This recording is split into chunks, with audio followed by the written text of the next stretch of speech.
Allora, i ringraziamenti li faccio subito all'inizio, a parte ovviamente tutte e tutti voi che siete qui in presenza e coloro che sono invece in collegamento streaming. Volevo in particolar modo ringraziare subito, così non mi dimentico dopo, ma anche perché i percorsi si fanno non da soli, ma con una squadra che in qualche modo ti supporta, ti aiuta, ti corregge e molto spesso mettendo insieme le visioni vedi dove da solo non vedresti, lo dico io che ho 2 o 3 paia d'occhiali, quindi è anche una questione che ho imparato per pratica sostanzialmente. Allora, la squadra che mi ha accompagnato e che voglio espressamente ringraziare è fatta da Marta Bottero, Francesca Montagna, Mae Ferlini, Piero Bozza, Daniela Spagnolo, Giulia Bruno e Alessandro Campanella. Li ringrazio tutte e tutti sentitamente perché il loro apporto è stato fondamentale per arrivare fino a qua. Bene o male che ci siamo arrivati. Allora, mi ricollego a quanto detto dal magnifico rettore all'inizio, perché questo piano strategico che si chiamerà Policy in Transition ha avuto ovviamente una transizione anche nei tempi e nei modi, nel senso che contrariamente a quanto è successo in esercizi precedenti, qui si partiva da una base che era il programma di mandato del nostro rettore che, come detto, deve diventare il documento strategico dell'Ateneo. E quindi quello che è un po' il mio obiettivo di oggi è quello di cercare di creare il legame tra il punto di partenza, quello che è successo, che vedete rappresentato nella timeline, e quello che sarà il documento finale, no? Cercando di mettere un po' gli accenti e le cose nel posto corretto. Allora, i lavori sono iniziati in estate, sono stati pianificati e poi tenuti dei workshop tematici aperti alla comunità sotto la diretta responsabilità delle vice rettrici e dei vice rettori responsabili. A cavallo della pausa estiva si è iniziato a fare un po' di restituzione per alcune tematiche, alcune sono arrivate un po' dopo. A settembre abbiamo fatto un ulteriore workshop con gli stakeholder e quindi all'esterno della nostra comunità e da ottobre è iniziata la fase di presentazione e un po' di sintesi di tutti i contenuti. Lì l'orizzonte temporale, come già menzionato prima, dal rettore è quello di avere poi il documento finale pronto per l'approvazione a dicembre negli organi di governo. Questo documento è ovviamente un documento di 6 anni, quindi diciamo che traccia quelle che saranno le linee strategiche per tutto il sessennio. A metà mandato, cioè dopo un triennio, verrà rivisto con periodicità di tipo annuale. E questa è una decisione che è già stata presa anche in accordo con il presidio della qualità. Allora, questi sono i workshop che sono stati tenuti, ivi compreso quello per gli stakeholder esterni, con vice rettrici, vice rettori responsabili. In quello per la pianificazione strutture e servizi ovviamente c'è stata la presenza e la direzione anche del nostro direttore generale. Uso questa visione dei momenti che ci sono stati di discussione e di raccolta dell'informazione per fare alcune precisazioni. Allora, chiaramente quale sarà la struttura del documento? Allora, la struttura del documento va ancora decisa, no? Quindi questo non è il momento in cui presentiamo il documento, qui presentiamo i contenuti. E come tutte le volte in cui si presentano i contenuti c'è un tema di accenti, sottolineature, modifiche che ovviamente si possono fare, si devono fare per rendere il documento maggiormente efficace.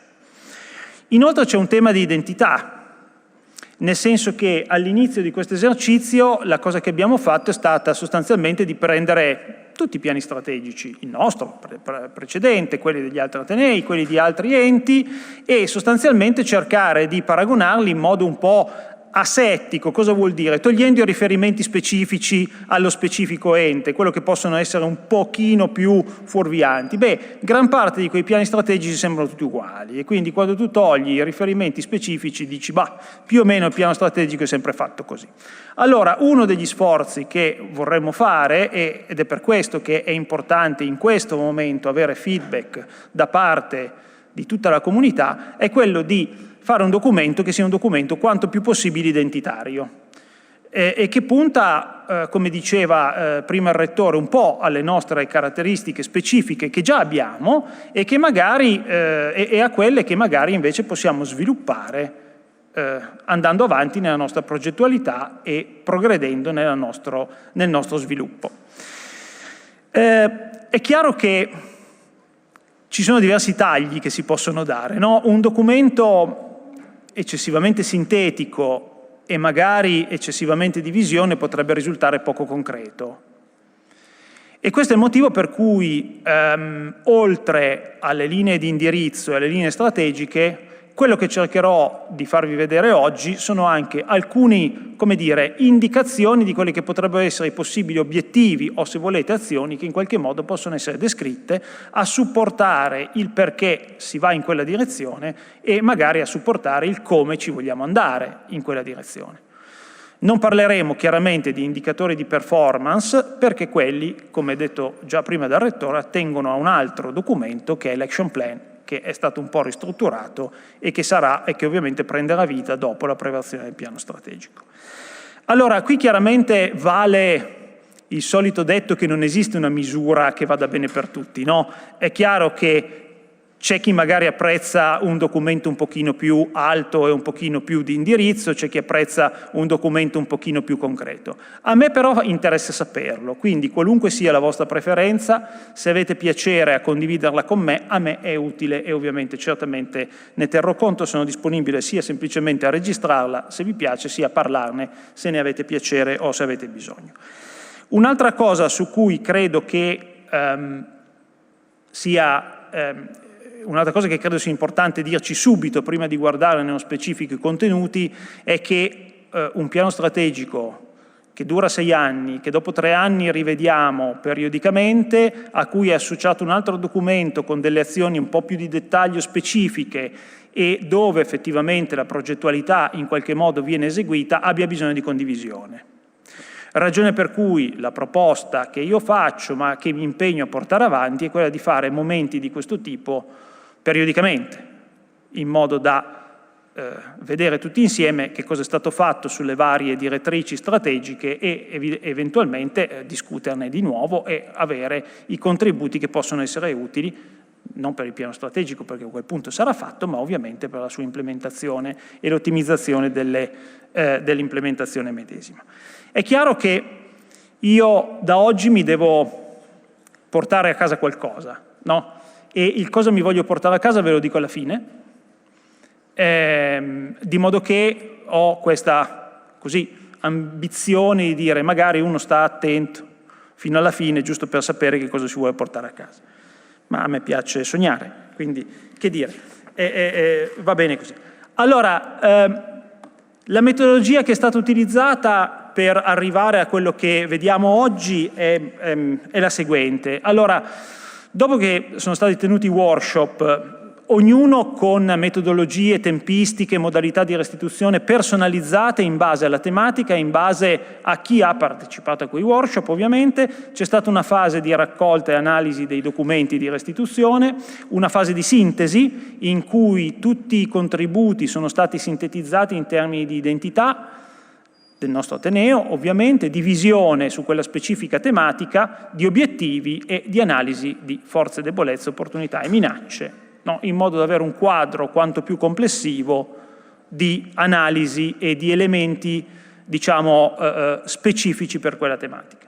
Poi c'è stata una fase di messa in relazione e armonizzazione delle informazioni. È chiaro che partivamo da molte informazioni, a volte disorganizzate, a volte un pochino, diciamo, di forma diversa l'una rispetto all'altra, quindi c'è stata una fase di armonizzazione complessiva. Sono stati definiti i risultati di tutti i workshop che sono stati già presentati nella seduta del 28 di ottobre al Senato accademico e oggi abbiamo questo momento di presentazione alla comunità. Come sarà il nostro Ateneo nel 2030? Questo è l'orizzonte temporale e questa è la domanda. E qui riprendo i punti che ha citato precedentemente il magnifico Rettore. Vi posso assicurare che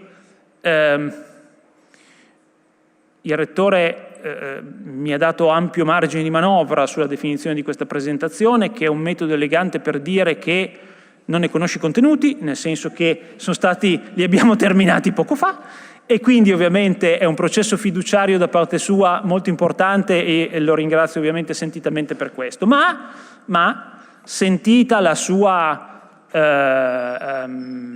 introduzione, devo dire che ovviamente l'allineamento è perfetto. Il nostro Ateneo vuole essere un Ateneo internazionale.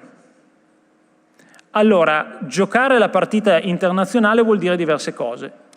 Vuol dire innanzitutto guardarsi al proprio interno e rinnovare e ottimizzare la propria offerta formativa. Come diceva prima il Rettore, ci sono due partite. C'è la partita della formazione per il territorio locale con un certo outlook e c'è la partita della formazione per l'Europa e il mondo intero. Noi vogliamo giocare la seconda, non la prima. Quindi ci sono delle azioni da fare. Da quello che è emerso dai vari workshop, un punto di attenzione è certamente il potenziamento dei nostri modelli formativi in termini non solo di contenuti, ma anche di modalità. E quindi un allineamento delle nostre modalità di didattica verso una didattica quanto più possibile esperienziale, per cui la didattica innovativa e tutto il lavoro fatto negli anni passati, anche grazie al Teaching Lab, dovrà essere preso, rivisto e potenziato, perché si va ovviamente nella direzione di cercare di avere una forma di didattica che produca delle competenze sempre più vicine a quella che è quelle che sono competenze richieste per profili e un respiro internazionale. Una partita fondamentale da questo punto di vista lo giocano le tecnologie digitali e l'intelligenza artificiale, che utilizzate nello specifico ambito della formazione possono portare correttamente anche a una facilitazione di revisione di questi modelli formativi e per certi aspetti anche di ottimizzazione. Senza contare che le tecnologie digitali ci consentono anche una maggiore fruibilità. Ora, non vorrei tornare su discussioni che ci hanno appassionato negli anni scorsi quando dovemmo stare a casa a fare lezione e ci fu un periodo di totale impersonalità.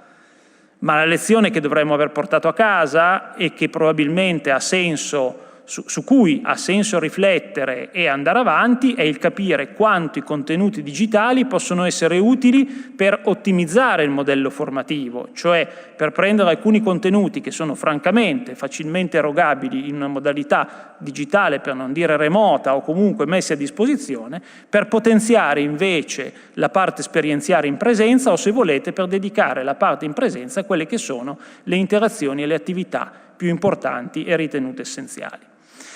È emersa una necessità da questo punto di vista di governance dei processi formativi per ridurre quella che può essere un'eccessiva frammentazione o, se vogliamo, per incrementare la flessibilità anche dei programmi formativi e degli orientamenti, che deve ovviamente necessariamente operare su tutti e tre i livelli della nostra formazione. Le parole chiave qui ovviamente sono coesione e integrazione, sia del corpo docente che delle materie, delle discipline scientifiche. Molto apprezzato dall'interazione con gli stakeholder del territorio è stato il fatto che nei nostri programmi formativi ci sia il fatto che forniamo delle competenze in termini di soft skills alle nostre studentesse e ai nostri studenti. Questo ovviamente deve essere portato avanti, si parla di corsi trasversali, si parla ovviamente dei corsi grandi sfide, ma anche ovviamente di informazione e di contenuti su quelle che sono le transizioni di cui parliamo oggi all'interno dei vari programmi, ovviamente ove possibile. Rinnovare il proprio modello formativo e la propria didattica ovviamente deve portare ad allinearci quanto più possibile agli standard internazionali. Il rapporto studenti-docenti per noi è ancora penalizzante, ed è penalizzante in particolare su molti ranking internazionali, che magari non cubano direttamente soldi, ma cubano reputazione, che è un altro punto fondamentale su cui un ateneo che ambisce ad essere un ateneo internazionale ovviamente non può, è un punto che non può diciamo trascurare. Bisogna adeguare gli spazi per la didattica e si è parlato ampiamente di accessibilità in termini di spazi.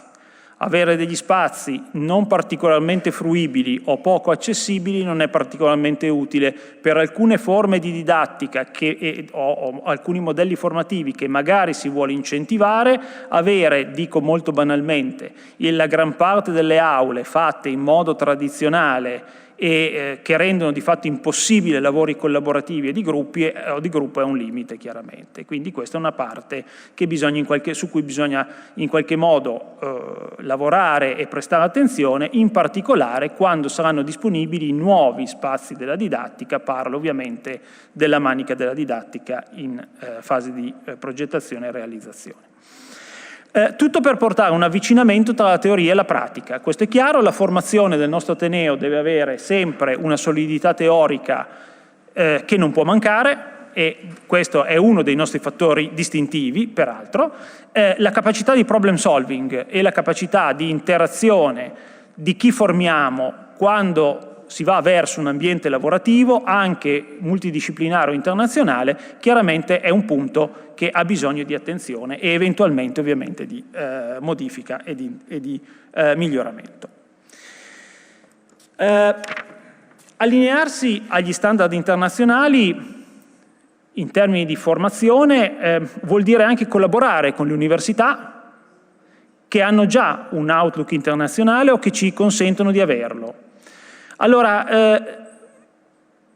la tematica dell'attrattività è una tematica totalmente trasversale, ma se noi vogliamo essere un ateneo internazionale ce lo dobbiamo chiedere, dobbiamo capire come fare per portare qua studenti internazionali, più di quanti portiamo adesso, e ovviamente diversificando anche il numero di paesi da cui questi provengono, queste studentesse e questi studenti provengono. Chiaramente l'offerta formativa in lingua inglese è fondamentale. Abbiamo una percentuale che è ancora abbastanza modesta di insegnamenti erogati in lingua inglese, ma soprattutto è importante progettare a partire dagli accordi doppia laurea che già abbiamo dei joint programs, cioè dei programmi coprogettati con le altre università. Si è parlato recentemente in un documento di marzo della Comunità Europea dello European Degree, l'Ateneo si è interrogato sulla questione dello European Degree e quello che ne è emerso è che l'Ateneo sarebbe pronto a sperimentare lo European Degree, perché no? Certo. E quindi ovviamente qualunque cosa possa portare il livello di formazione a un livello collaborativo e di coprogettazione con altri atenei è chiaramente molto ben visto e sarà sicuramente una linea strategica. Anche al terzo livello, quindi anche eventualmente con programmi di dottorato congiunti con altri atenei e con università internazionali. Ovviamente tema della qualità. Tema della qualità nel senso che tutte queste attività, se ritenute strategiche e se ritenute prioritarie, non possono prescindere dal fatto che, come dice il titolo sottolineato in arancione, si facciano con università di prestigio. E quindi il tema dell'attrattività è fondamentale, ma ovviamente deve essere un tema declinato nell'opportuno ambito qualitativo. Accanto alla formazione, la partita europea si gioca anche sulla parte di innovazione scientifico-tecnologica o, se volete, di ricerca. Per cui, dal punto di vista della ricerca, siamo un ateneo internazionale. Per quanto riguarda le collaborazioni di ricerca, certamente sì. Per quanto riguarda le tematiche della ricerca, certamente sì. Siamo un ateneo che ha una vastità di tematiche di ricerca e di linee di ricerca assolutamente rilevante, specie se rapportata alla nostra numerosità, alla numerosità delle ricercatrici e dei ricercatori. Siamo un ateneo con un'eccellente qualità della ricerca? Dipende come la misuriamo. Per esempio, se prendiamo come metro la recente VQR, mica tanto. E questa è una cosa che ci dobbiamo francamente dire. Quindi, nonostante siano state fatte già in passato molte azioni per migliorare la ricerca e portarla a uno standard più elevato, queste azioni, se vogliamo perseguire la strada internazionale, certamente devono essere potenziate. Il fatto di avere e di incentivare le collaborazioni internazionali nella ricerca e nell'innovazione ovviamente deve essere visto anche come un fattore abilitante per chi inizia o persegue la propria carriera nel mondo della ricerca. Dobbiamo internazionalizzare la faculty. Essere un ateneo internazionale non vuol dire agire solamente sulle studentesse e sugli studenti, ma anche sul corpo docente. Dobbiamo avere una rete di infrastrutture che, come avviene in altri settori più affini ad altre discipline che noi qua non abbiamo, come ateneo tecnologico, ma per capirci a volte affini alle discipline delle biotecnologie o di altre scienze della vita, ci sono reti europee e internazionali di laboratori, di centri di ricerca, che noi facciamo fatica a mettere in rete, ma che sarebbe sensato mettere in rete, perché noi partiamo da una struttura di centri interdipartimentali, cioè luoghi fisici della ricerca, che è quasi un unicum, almeno nel panorama internazionale. Certamente per quando sono stati istituiti, che allora lo era. E quindi creare delle reti che possano in qualche modo favorire lo scambio di ricercatrici e ricercatori e ovviamente essere attrattivi in termini di progettualità e in termini di attrazione di capitali e quindi mantenimento dei centri stessi e della relativa strumentazione. Una ricerca o linee di ricerca o attrezzature di qualità devono ovviamente avere anche un supporto di qualità e quindi c'è un'azione e una richiesta importante anche da parte del personale tecnico, in questo caso prevalentemente, che deve avere una formazione nell'ambito almeno, diciamo, dei programmi europei per adeguare gli standard di servizio e le possibilità anche ai modelli europei e alle nuove linee di ricerca che si potranno in qualche modo sviluppare e avere. Infine, è un ateneo che vuole essere protagonista della dimensione internazionale, come citato dal Rettore. Qui riprendo un punto molto importante, che è relativo al fatto che l'ateneo non gioca solo la partita della prima e della seconda missione, ma anche di tutto quello che un tempo si chiamava terza missione, adesso è anche public engagement, e quindi una dimensione internazionale a livello di decisione e di policy making. Siamo un ateneo tecnologico, siamo un ateneo con competenze tecnologiche. Agli atenei tecnologici è sempre più richiesta la valorizzazione delle competenze scientifiche in ottica di risoluzione dei problemi e in ottica di comprensione dei fenomeni, cosa che in epoca di fake news sia un po' persa e che io credo invece che come ateneo dobbiamo riprendere e in qualche modo dobbiamo sforzarci di incentivare. Il policy making si porta appresso ovviamente tutta una serie di attività che vanno anche nella diplomazia scientifica, come detto prima, quindi l'utilizzo specifico di competenze scientifico-tecnologiche per la risoluzione dei problemi e l'adesione alle grandi reti per la cooperazione internazionale. Cito il piano Mattei perché è uno di quelli più avanzati e noti, ma non solo, che ovviamente apre a possibilità di cooperazione e interazione con paesi in cui adesso non siamo, ad esempio, ancora presenti e che possono essere fonte di importanti risorse. Questa visione si porta un po' appresso la struttura che poi avrà il documento, dove, come io sto facendo adesso, mentre faccio un po' l'elenco di quelli che sono i contenuti, diciamo, di questa macro sezione che è l'Ateneo internazionale, al tempo stesso all'interno del documento vorremmo aprire un focus su quello che già c'è. Quindi a livello internazionale ovviamente su quelle che sono le nostre sedi, tutta la direttrice che va verso est e che passa attraverso Uzbekistan, Azerbaijan, China Center, Japan Hub, e la direttrice e le attività che ci sono in questo momento verso il Sud America e le cooperazioni con il continente africano, che sono un po' le cose, diciamo, un pochino più, come dire, attuali, se vogliamo, o avanzate in termini di discussione che ci sono state.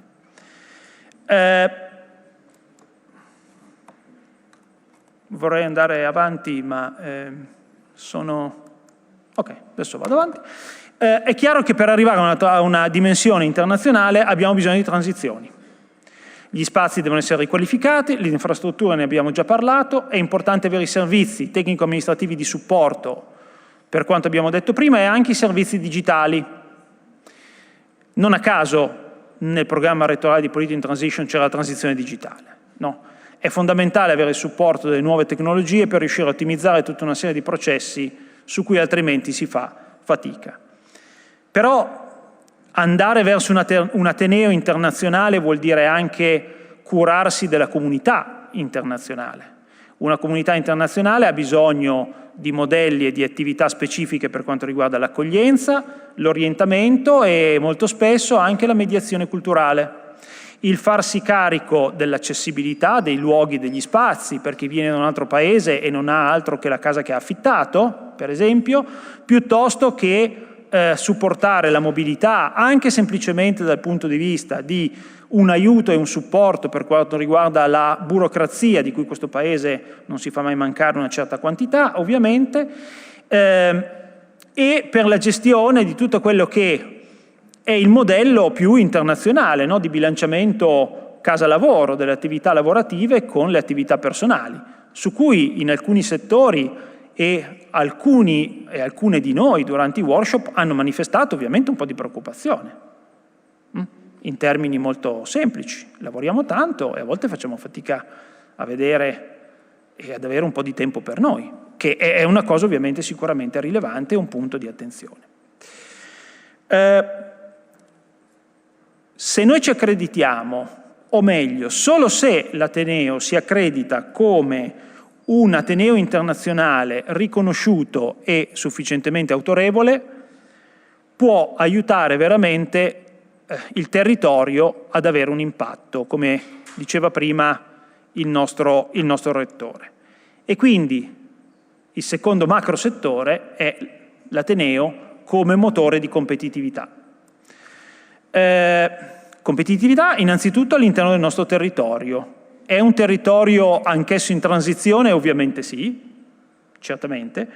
È un transitorio che ci vede come un elemento importante dell'ecosistema? Ovviamente sì, e qui è una cosa che ho già avuto modo di dire nell'interazione con i nostri stakeholder esterni, ci è stato detto molto chiaramente,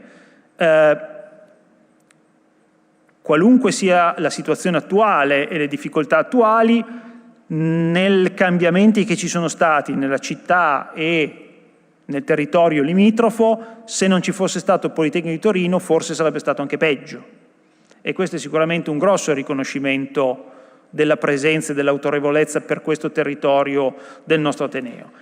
È chiaro che per potenziare ulteriormente ed essere sempre più incisivi ed aiutare il territorio bisogna cominciare da quello che è la prima connessione col territorio, no? Che è sostanzialmente la connessione che si ha col mondo delle imprese. E quindi la nuova infrastruttura della ricerca prevede proprio la definizione di luoghi fisici tematici, i centri interdipartimentali ovviamente, dove si possono fare aperti, dove si può accedere per avere come dire, un ambiente multidisciplinare che in qualche modo sia in grado di gestire anche grossi progetti e ampie progettualità. Queste devono essere messe a disposizione e deve però rimanere la possibilità per chiunque all'interno dei dipartimenti di gestire le linee più innovative o verticali.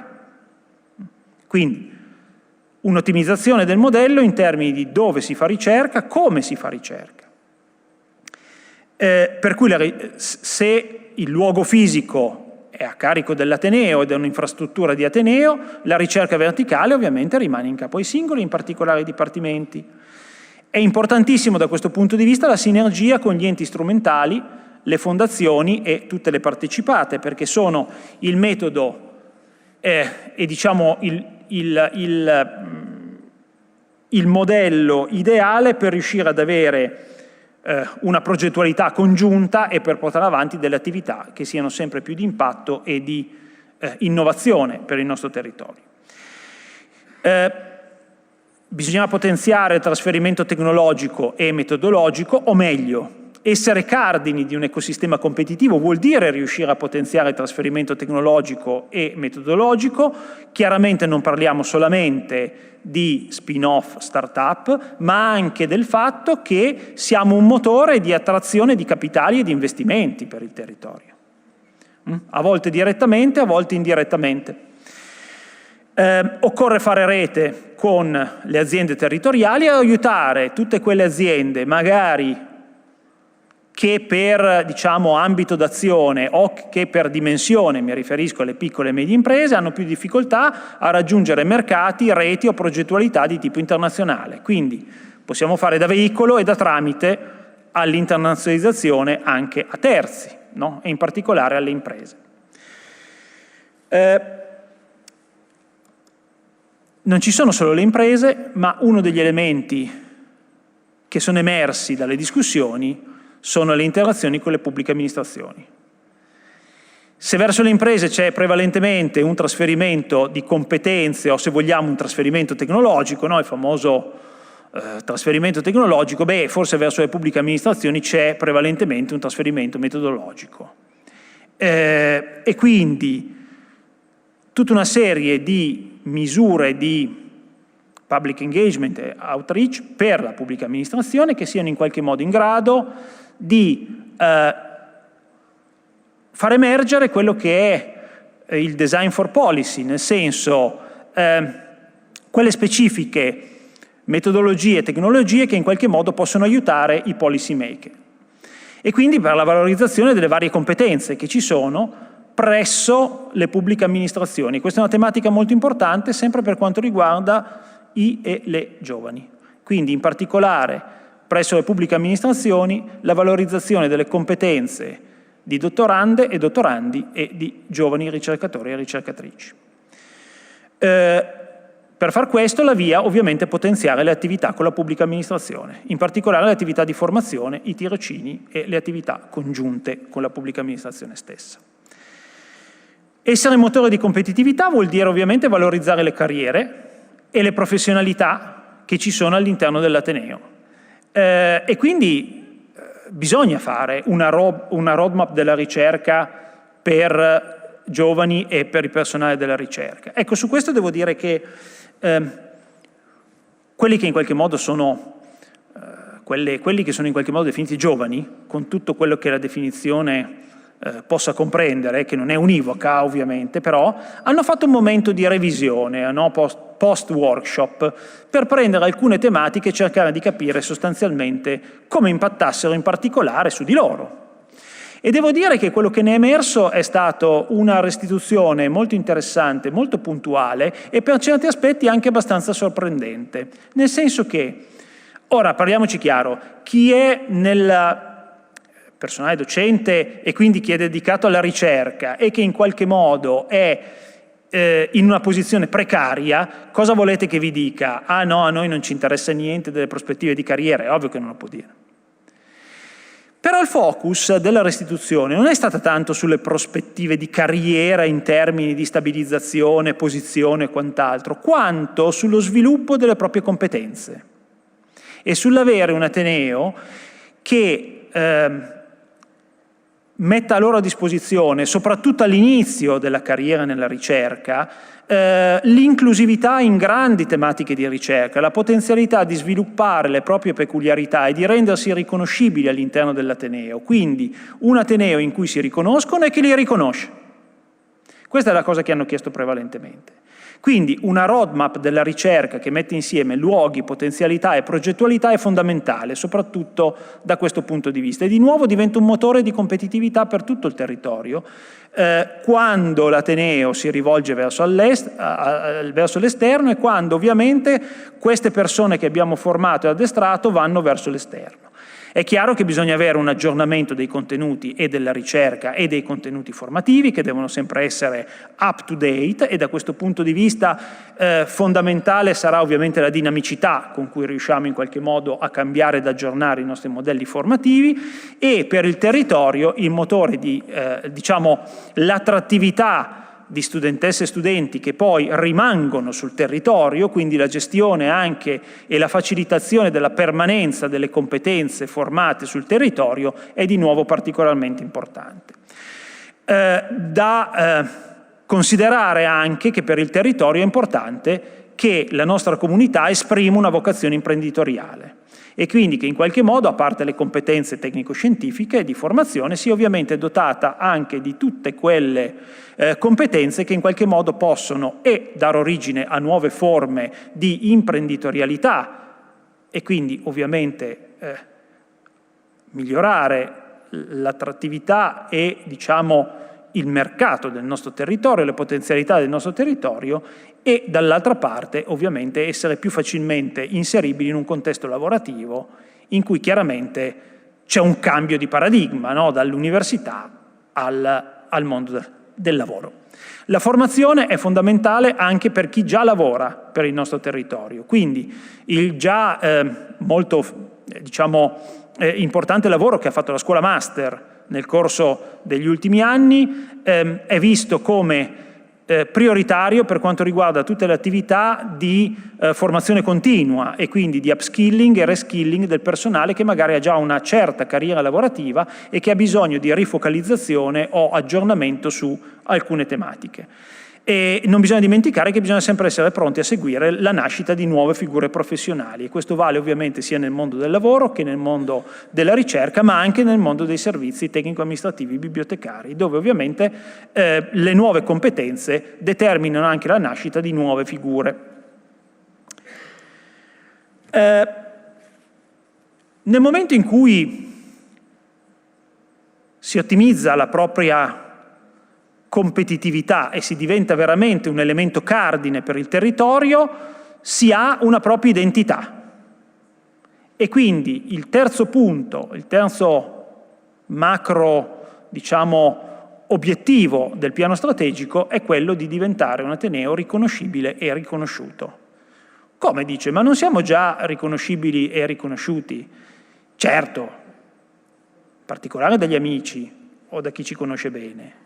Ma essere riconoscibile e riconosciuto vuol dire esprimere tutta una serie di attività, potenzialità, vocazioni che aiutano a costruire l'immagine dell'Ateneo. L'Ateneo internazionale si deve portare appresso la propria immagine. E quindi, tanto per cominciare, dobbiamo valorizzare gli aspetti comunicativi. La comunicazione su 3 livelli, la comunicazione interna, recentemente, o meglio, è in via di completamento e poi di approvazione il piano della comunicazione di Ateneo. La comunicazione interna, visto che è il 15 di novembre e che per alcuni di voi questi argomenti sono magari mai visti o nuovi, vuol dire che c'è tanto lavoro da fare, no? La comunicazione interna è sempre difficile per la quantità di persone che devi raggiungere, di informazioni che devi veicolare e di puntualità e di modelli specifici di comunicazione che devi mettere in atto. C'è una parte di comunicazione istituzionale per migliorare quella che è la trasparenza, quelli che sono i meccanismi decisionali e la trasparenza in termini di meccanismi decisionali, e c'è ovviamente la scala e l'impatto della comunicazione esterna. Tutto questo ovviamente è sotto il cappello della nostra identità, che va definita, e del branding, cioè di tutte quelle azioni che ci portano in qualche modo a comunicare e a sviluppare la nostra identità. Essere un ateneo riconoscibile e riconosciuto vuol dire identificarsi specificamente in alcune attività che in qualche modo ci vogliono caratterizzare. Vogliamo essere il primo ateneo tecnologico a strutturare in modo sistematico le policy, diciamo le competenze tecnico-scientifiche per il policy making, e in particolare per le policy governative. C'è un progetto che si vuole portare avanti, che è il progetto Referenti, e l'obiettivo è quello di avere una sede fisica a Roma, per quanto detto precedentemente.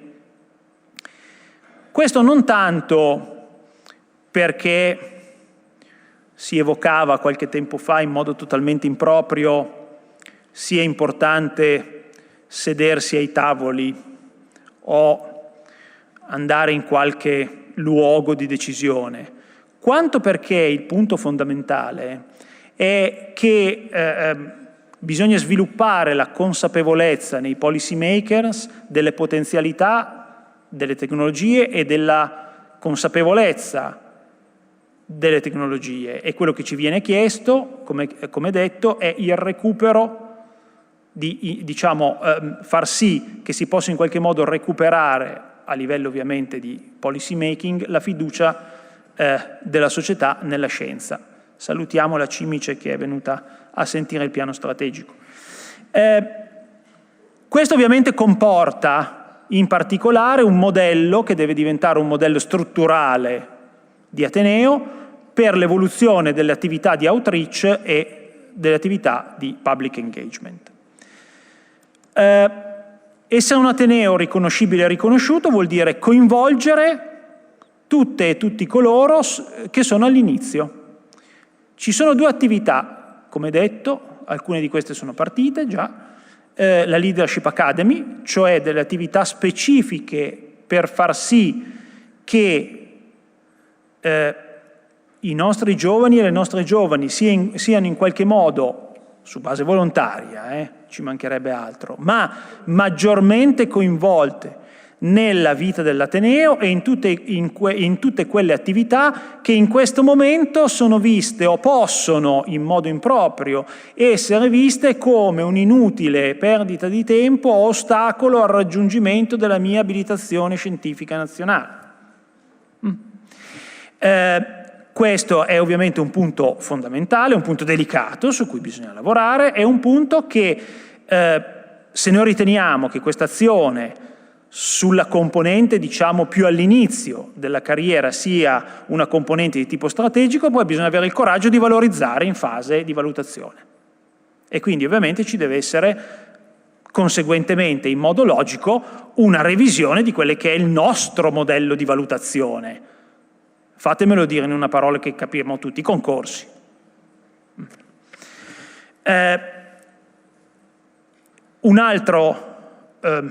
Un'altra attività che è fondamentale è istituire la consulta giovani. Abbiamo una consulta di Ateneo, che per la verità consultiamo poco, ma il punto è che la consulta di Ateneo fatta da esterni serve per avere indicazioni, feedback, critiche, consigli su determinate tematiche. La consulta giovani è il nostro interno ed è il nostro domani. Quindi anche questa in fase di definizione e in fase di programmazione. Sul tema sostenibilità il nostro Ateneo è già un Ateneo riconosciuto e riconoscibile. Nelle metriche green, in alcune metriche, diciamo, di impatto di sostenibilità abbiamo una posizione di tutto rispetto, e non voglio fare paragoni con altri Atenei che ha citato il Rettore prima, ci mancherebbe, ma il punto è che sulla transizione green e sulla sostenibilità, ovviamente si gioca una larghissima fetta di quello che sarà l'Ateneo di domani e fatemi dire anche tutto l'ecosistema di domani in cui noi siamo innestati, per cui chiaramente tantissime attività e la necessità di essere molto chiaramente definiti e riconoscibili per quanto riguarda il nostro piano di decarbonizzazione, per quanto riguarda la gestione della nostra mobilità. Il nostro territorio ha delle peculiarità rispetto ad altri territori che vanno considerati, per quanto riguarda l'essere un motore riconoscibile per quanto riguarda la gestione circolare delle risorse, lo sviluppo urbano e avere quindi lo sviluppo sostenibile come driver di tutte le missioni di Ateneo. Quindi qui è una fase di consolidamento e sistematizzazione di tutta una serie di misure che già in passato hanno avuto delle importanti ricadute, ma che certamente nel mondo moderno devono averne ancora di più e che bisogna in qualche modo portare avanti. La riconoscibilità e la nostra identità passa anche per la promozione del benessere della nostra comunità. Anche qui è stato fatto un lavoro eccezionale negli anni passati e anche durante il workshop dedicato da tutte e tutti coloro che hanno partecipato ai lavori, fatemi dire, riassumendo del gruppo GEDI, per capirci, ma non solo. E i temi da toccare, senza, io vorrei dire di nuovo, per poterli veramente consolidare e senza troppi mezzi termini, sono quelli di potenziare e mettere veramente a sistema tutte quelle che sono le tematiche relative alla diversità, l'inclusione, la qualità della vita, la progettazione e accessibilità degli spazi di cui abbiamo già parlato e i processi comunicativi inclusivi. Io ci provo, ogni tanto mi scappa, mi sfugge,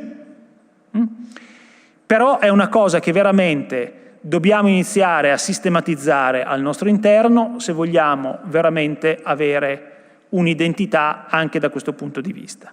In particolare sarà utile e importante fare attenzione ad alcune situazioni di fragilità che ci sono state segnalate anche dall'esterno e in particolare quando alcune nostre studentesse o alcuni nostri studenti, neolaureate o neolaureati, vanno nel mondo del lavoro come difficoltà di inserimento nel mondo del lavoro o percezione di situazioni di disagio. Dovremmo essere noi i primi a gestire la transizione tra il mondo dell'università e quello che c'è fuori.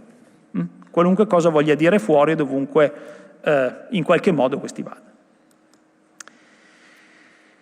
Una cosa che in parte ci caratterizza e che ci deve caratterizzare sempre di più è la cultura del dato.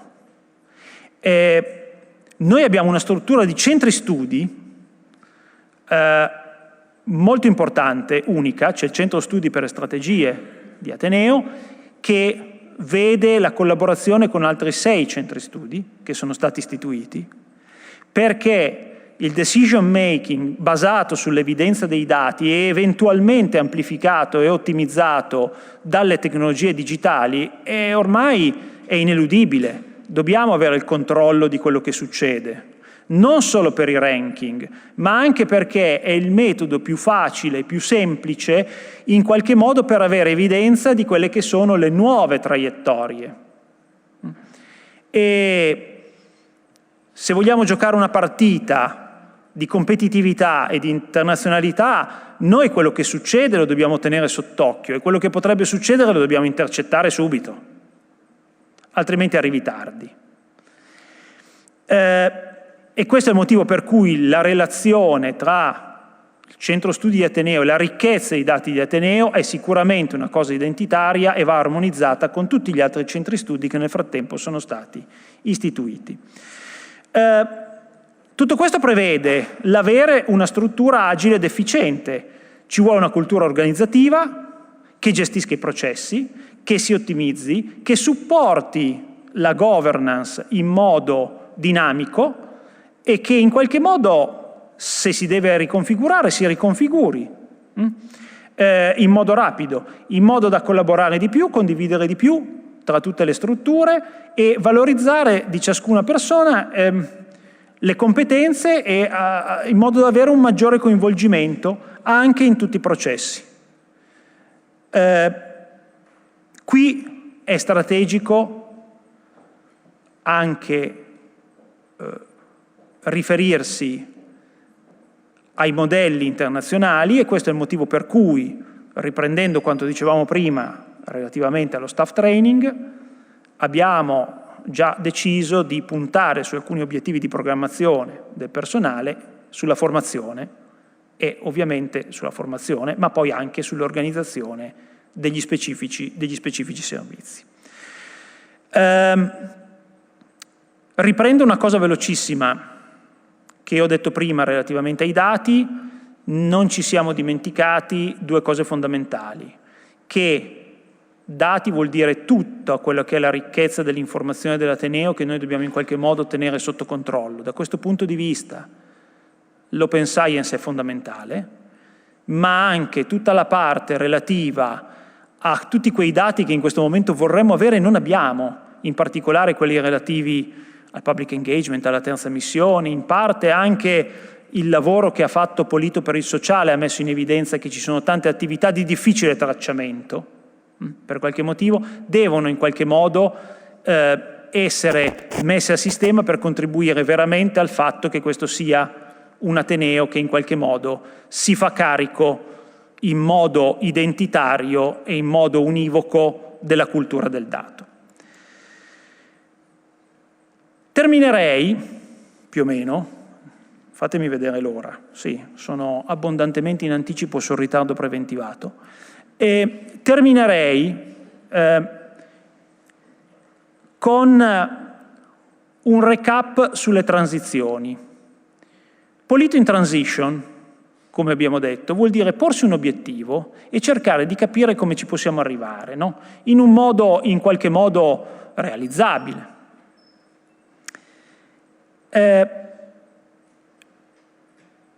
Le transizioni, quindi, che partivano dal programma del rettore e che adesso invece, come avete visto, sono state un po' rimescolate, no? Anche in ottica di ciò che è emerso dai workshop.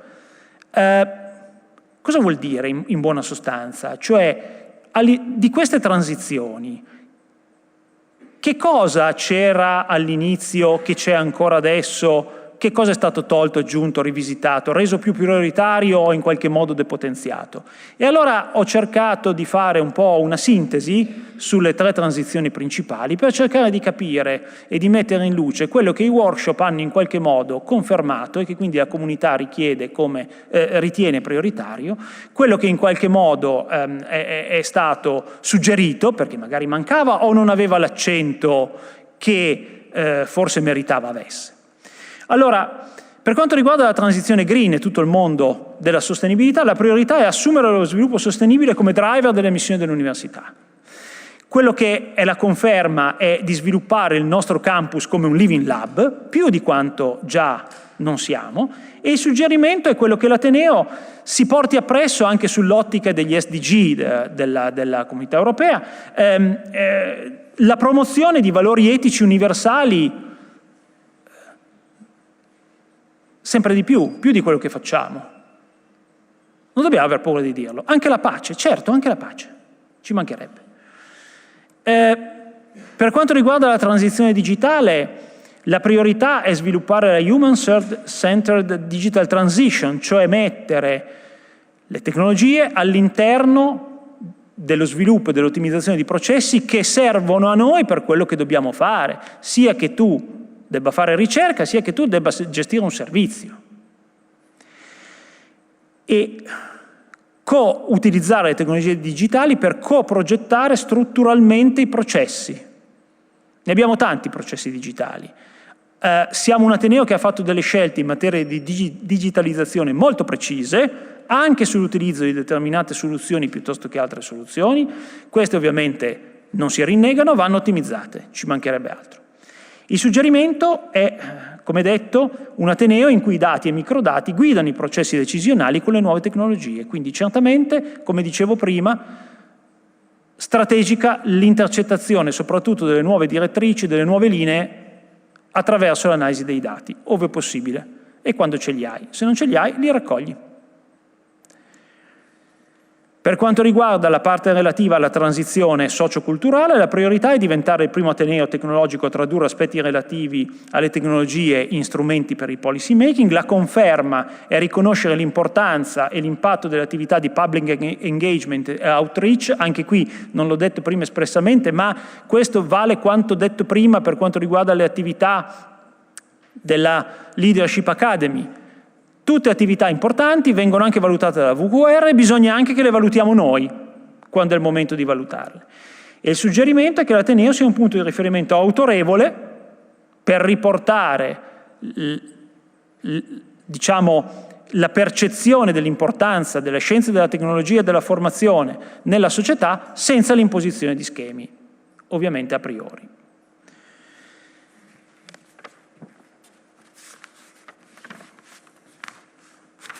Faccio finta di guardare i fogli per creare un po' di aspettativa, ma in realtà so cosa viene dopo ed è il momento conclusivo di cui vi parlavo all'inizio, nel senso che io avrei bisogno di due cose.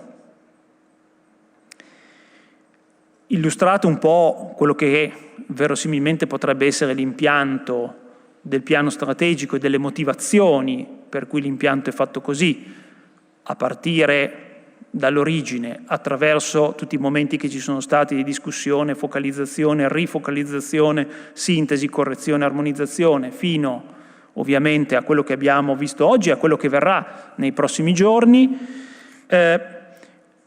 Io avrei bisogno di un'interazione con chi ha piacere con tutta la comunità, e questo è il mio primo bisogno, per sapere cosa ci siamo dimenticati, macroscopicamente dimenticati, dove c'è un accento che manca, dove abbiamo usato il linguaggio improprio, ci mancherebbe anche altro, dove gli elementi identitari sono un po' sopiti. No, sul fatto che il nostro piano strategico debba essere identitario, da lì non ci dobbiamo discostare. Questa è un'ipotesi che non va rinnegata in nessun modo. Il resto va bene tutto, ma noi dobbiamo cercare di scrivere un documento che, anche se tu prendi e con l'intelligenza artificiale cancelli il Politecnico di Torino, tutti sappiano che è del Politecnico di Torino, anche se non c'è scritto. Su questo non si transige. Per farlo magari, appunto, dobbiamo mettere un po' più di sale qua, visto che prima il rettore parlava di ricette, o un po' più di sale là, o un po' più di spezie, o un po' più di prezzemolo. Il prezzemolo va bene sempre.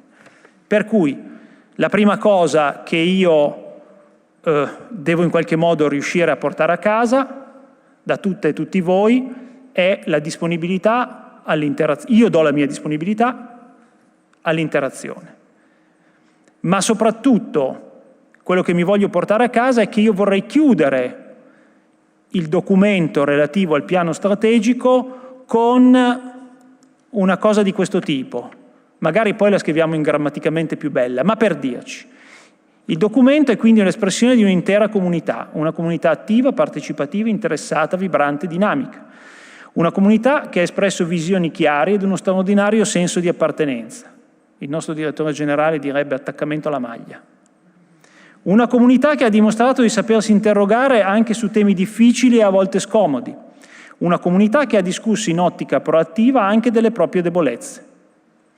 Una comunità che ha dimostrato di saper comprendere ed abbracciare il significato più profondo delle transizioni che attendono l'Ateneo nei prossimi anni. Io vorrei chiuderla così, per cui qualunque contributo e qualunque voce di dissenso, totale o parziale, a questa affermazione, sappiate che ovviamente quello è l'indirizzo a cui la dovete mandare e ovviamente io sono disponibile per qualunque tipo di interazione. Ho finito, grazie.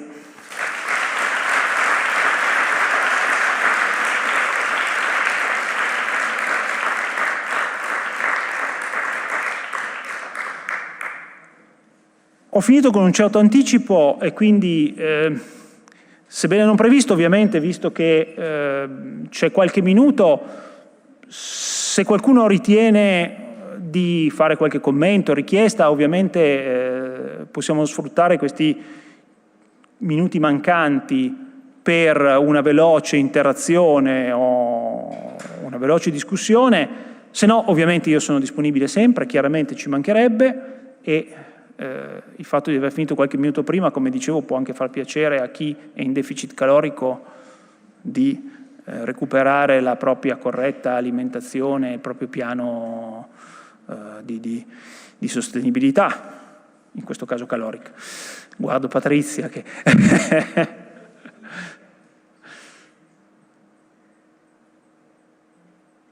Allora, questi momenti sembrano sempre un po' forzati, no? Allora, visto che siamo in tema di calorie, di solito i cibi ad elevato contenuto nutrizionale hanno bisogno di un po' di tempo per essere prima masticati e poi digeriti, altrimenti ti si piazzano. E quindi è facile che in questo momento questa lunga presentazione vi si sia un po' piazzata. Lo capisco, ci mancherebbe anche altro.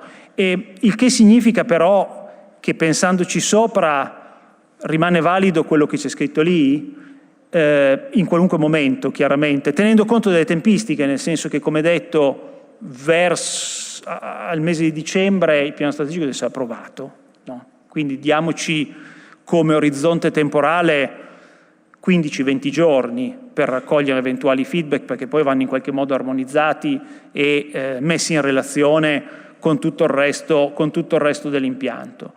Il documento, il piano strategico, come avrete capito, è un documento ad alto contenuto calorico, cioè di dimensione contenuta, ma diciamo di informazione abbastanza presente. Quindi, come vi dicevo, capisco il fatto che abbia bisogno per un feedback o per un'interazione di un po' di ripensamento, ecco, quindi non mi stupisco se in questo momento preferite il caffè ad un'interazione, quasi quasi anch'io, per carità di Dio, ci mancherebbe anche altro. Però ripeto, questa è un po' la mia giustificazione, ma anche l'esortazione a dirvi non vi fate problemi, qualunque voce in questo momento per me, ma io credo per noi, è utilissima per poter veramente chiudere il documento in modo che sia efficace e sufficientemente chiaro per chi poi un domani lo leggerà.